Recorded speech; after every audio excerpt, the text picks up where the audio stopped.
I've bought enough DJ and music gear over the years to open a small pawn shop. There are cables I don't remember buying, lights I've used twice, and controllers that I wasted money on because they weren't right for the type of DJ I eventually became. And after all the gear, the thousands I've spent, I still go back to the same 8 items again and again. I'm LaVonda Rocks, and I've been playing music and DJing for more years than I will ever admit to you. So in this video, I'm going to break down exactly what earns a permanent spot in my streaming DJ setup, what makes it into my bag when I'm out doing an IRL gig, and the stuff I swore I needed that now lives in a closet with the rest of my regrets. Let's start where I spend the most of my time, which is behind the decks here at home. This is a setup that basically never moves, and it took me way too long and way too many returns to get right. The heart of it is my Alpha Theta Opus Quad. And this one is polarizing. It's sort of a niche piece of gear. Not every DJ is going to like it, so I'm not going to tell you to go run out and buy one. Some people find the layout weird. Some people want more buttons. They want more performance pads. They think it looks like an Atari console. That's all fair. But here's why it works for me. The layout is super minimal, and it's laid out a lot like a CDJ setup, which I thought I wanted. I don't anymore. We could talk about that later. I didn't want a controller covered in 100 pads and nods I would never touch. I wanted something elegant and clean that helps keep me focused because I'm often streaming and I'll have a lot going on. And I think that's the real lesson here, more than the gear. The best controller isn't the one with the most features. It's the one whose features match how you want to play. And if you're aiming for clubs, learning on CDJs is a smart move. If you're never leaving your bedroom and you love the pads and effects, get the thing covered with pads and effects. There's no universal right answer. There's just the one that gets out of your way. And for me, it's this one, which I've lovingly dubbed the Opusy. I've done a video about the best beginner controllers that I'll link if you want to hear more about my thoughts, since I bought 6 controllers before landing on the Opusy. And if naming gear after body parts is the kind of content you're into, do me a solid, hit the subscribe and like because it does help me as I'm trying to retire from my day job so I can make more of these unhinged videos. Next up is my Fifine K688 mic, and stick with me here even if you never plan to talk on a mic. Now I use it for the live stream, but a mic is used in way more setups than you might think. Maybe you record a mix and you introduce yourself. Maybe you post clips on social media and you need good audio. The K688 is clean, warm, has both USB and XLR, and for the price, it embarrasses gear that costs 3 times as much. I have used no less than 5 other mics, and I always go back to this one. And then there's my Govee lights. And look, I know, lights don't make you a better DJ, but atmosphere is part of the job. Whether it's your live stream or your practice space, lighting is the cheapest way to make the room feel vibey and inspiring. I've used Philips Hue and I've bought a ton of other crappy budget lights, and in my opinion, these are the best. Do a lot of smart lights sync to your music and change colors from your phone? Yeah, plenty of them do. Govee isn't reinventing the wheel here. I just landed on these because they were affordable, they look good, and the app does what I need without me thinking about it, because a wise woman once said, "Friction is for sexy time, not lighting." Now let's talk about when I leave the house to actually play for real humans out in the real world. When I have an IRL gig, none of what I showed you comes with me. A different job has a different bag and a different mindset. The centerpiece here is my Denon Prime Go, and quick note, they don't make this one anymore. They've moved on to the Plus, but mine still does everything I need it to do, which is kind of the point of this whole video. And let me be clear about who this is actually for. This is not for scratch DJs. The jog wheels are super tiny and they're for queuing and basic mixing.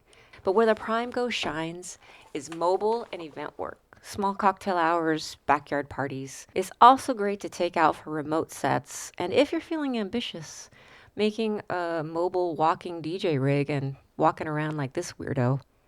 Now here's what makes it perfect for those scenarios. It's standalone, so no laptop required. It's got 4 to 5 hour battery life, which means I can set up anywhere and play with no power outlet in sight.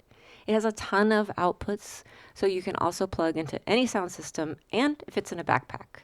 If you just need a rig that sets up in 5 minutes and plays anywhere, this is the one. Match the gear to the gig. The Prime Go knows exactly what it is, and that's why I keep going back to it after all these years. I've had the Omnis Duo, which I sold, the Newmark Mixstream Pro Go, which I won in a contest and then gave away to my community. And I even tried the Pioneer FLX2 and Hercules Mix Ultra, which I still have. But the Denon is where it's at for me. Let me know in the comments what's your controller of choice if you stream remotely or you're a mobile DJ that uses a controller with a small footprint like these. Next, I have my Shure SM58, and if you've never used one, this is the GOAT of all microphones. It's been on basically every stage in the world, and the reason DJs and everyone else uses it is because it's pretty much indestructible. It just works and sounds good. I mean, people have stories about running over these with cars and still using them. Keep going. Quicker. Quicker. Yep, quicker. You belong to me.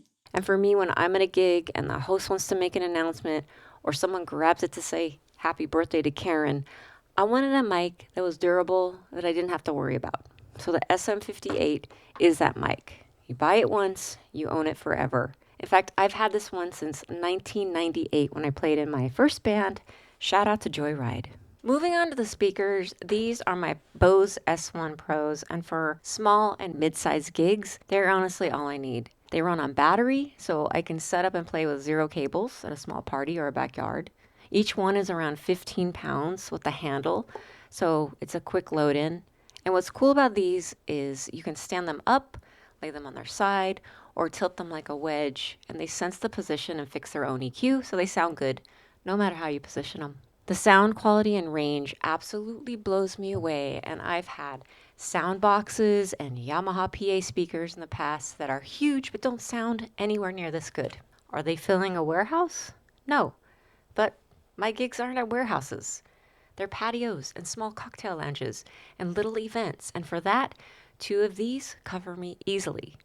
Again, match your gear to the gigs you actually play or you plan on playing in the near future. And for the smallest, most important thing in the whole gig bag, my DJ Tech Tools Chroma Drive. It's just a USB stick, but this one syncs in a fraction of the time, and it's made for DJs by DJs. Now, I have used a ton of other USB drives, and this one blows them all away in terms of speed and reliability, in my opinion. But there's one piece of gear that has been my go-to no matter what type of DJing I'm doing, my V-Moda headphones. These headphones have been on my head through all of my streams and gigs from the very beginning. They fold up small enough for the mobile bag, they're built like a tank, and they sound right to me, which is, after all these years, the only spec I actually care about. When you find a pair that just disappears on your head and lets you focus on the mix, just stop shopping. I mean, I did buy Shure in-ear monitors, but I never got used to them. They always hurt my ears, and so I went back to these. I've also tried wireless Bluetooth headphones. Latency, even though it's very minuscule, still bothered me. The thing that does bum me out about these is that they used to let you customize the shields on the side, like with your logo or your name, whatever you wanted. But since Roland bought them outright a few years ago, the personalization thing that made them feel special has kind of gone away. But still, of all the headphones I've tried, these are the keepers. So after spending thousands on all the gear I swore would take me to the next level, the stuff that survived is the boring, reliable stuff I stopped thinking about years ago. None of it made me a better DJ. The only thing that makes you a better DJ is practice, knowing your music, and staying curious about the craft. The gear just comes along for the ride, which is kind of why I make these videos. I mean, I started all this DJing stuff later than most people, with way less gear than I thought I needed, and it changed everything. If that's you, standing at the start, thinking you need a pile of expensive stuff before you're allowed to call yourself a DJ, you don't. And if you want to see the stuff I actually regret buying, go watch the next video where I might save you a lot of money and a lot of headaches on my worst gear mistakes.